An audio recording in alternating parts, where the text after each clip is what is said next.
So dito tayo guys, Mio 125. So mayroon dinala sa atin dito sa shop. So direct to the point tayo, hindi na natin na videohan kanina dahil gusto malaman ng may-ari kung anong sira. So base sa una nating pagbukas, so ito guys, itong rectifier nya o regulator, so nasunog, pumutok. Ayan, pumutok yung regulator. So una natin to nakita, kaya ayaw mandar. So tinulak-tulak muna nila yung sakyan ay yung motor hanggang dumating dito sa shop. So pagkabukas natin, dahil wala nang ignition on, wala nang starting, so nangamoy kaagad yung dito banda. So tinanggal na natin yung headlight tsaka yung flarings nya sa gilid, tinanggal natin para maluwag. So una nating nakita ito, pumutok to. So regulator o rectifier. So yan, isang dahilan to kung bakit hindi umandar at walang ignition on. Pangalawa, so pumunta tayo dito sa wire ito. So ito, may regulator ako dito, kaparehas nun, pang testing lang. So sinalpak ko dito. Pag salpak, same issue, walang ignition on, walang start. So pumunta kagad ako sa battery ito. So nakita ko dito sa battery, buo yung fuse. Ito, buo yung fuse, 15 amps buo. Tapos yung battery sobrang init, pero buo yung fuse, hindi pumutok. Sobrang init yung battery. At tinanggal ko nga yan, battery nandito. Ayan, nalusaw, lumubo na siya at lusaw. Kulang na lang to sa sabog, oh. Sasabog na guys. So yan, so dalawa kagad na kita natin. Ito rectifier, regulator, battery. At ngayon chinik natin yung ignition coil. Ito. So isang dahilan to guys kung bakit nasusunog yung battery at saka rectifier ninyo. Pagka ito nag short, bumabalik yung kuryente. So yung rectifier secondary coil, pag nag short, babalik yung kuryente niyan. Yan yung problema. At ito, may sunog to, parang patawid na rin dito sa spark plug. So yan ang nakita natin, sunog na rectifier, regulator, sunog na battery, at ito short na ignition coil. So yan ang nakita natin. Pero dito wala tayong nakita dito na nagdikit or anything na nagdikit. Wala rin siyang nag-short o nasunog. Yan, kung makikita ninyo,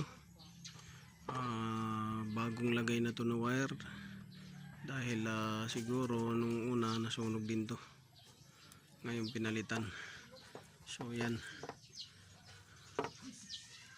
bago na. At ngayon titingnan natin kung mayroon tayong makita dito sa loob ng mga wire na nabalatan or nag-short. So far wala tayong makita dyan na nabalatan, nabasa, wala. Pag dito naman, so wala rin tayong nakita na nabalatan or kasi naka-freely naman yung wire. So itong wire na to para to sa ilaw. additional na ilaw nito, mini driving light, itong wire na to. So dito sa mga konektor wala rin kita. So ano bang naging dahilan nito guys sa ganitong senaryo? So ito yung guys, galing dito pag ito nag short, ang isang wire nito galing dito, yan parang ganyan yan. Isang wire nito, ignition coil, galing dito sa rectifier regulator. Ang isang wire naman ito papunta dito sa battery, dahil nga regulator to siya, so regulate niya yung battery. Hindi niya ma-regulate, lulubo to, kagaya nito. Pag sira to, sisirain niya to, yan, vice versa. Sira to, sisirain niya to, sira to, sisirain din niya to. Pero sa case na ngayon, ito yung nagdulot ng pagkasira sa kanilang lahat. Nag short. Ngayon yung ano nito, titingnan natin yung ibang wiring kung may short circuit. So yun. So ito guys, isang dahilan din guys kung bakit nasisira yung rectifier ninyo. Pagka itong connector na to nabasa or nagmoist, yan, iinit yan at magkatabi-tabi kasi yan sila. Pagka uminit yan, dahil tabi-tabi sila, may tendency yan na mag-transfer heat. So nakaganyan yung location yan, yan, mag-transfer heat yan siya. Pagka uminit itong isa, madadamay itong isa, iinit. Pagka iinit itong isa, madadamay din itong isa. So yan ang resulta, mag short na siya, sisirain yung rectifier niya, kagaya nito, pumutok. So yan yung putok na rectifier. So nakaganyan yan siya guys, ang itsura niya yan. Ngayon ayusin natin yan pagka nakabili na tayo ng bago. So tandaan ninyo, yan yung nagiging cause ng short circuit din, yung mga ganyang connection. Ayan iinit yan, magkatabi-tabi. Pagka uminit yan, transfer heat dito, ngayon magsushort na yan siya. So yun lang guys, sana nakakuha kayo ng konting alaman. So dapat kung ganitong connection ninyo, palalahanan nyo yung may-ari na wag basain yung bandang headlight, dahil gagapang yung tubig dito pababa at magsushort at iinit yung wire, masusunog na. So yan, sana nakakuha kayo ng konting kalaman.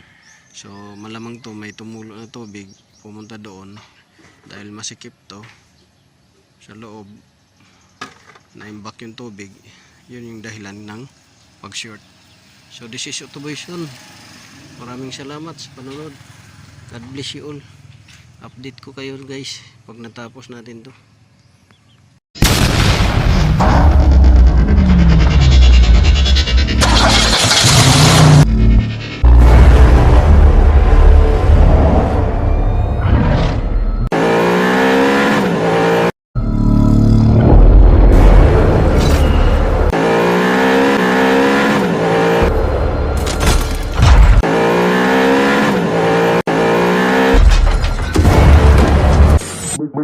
Make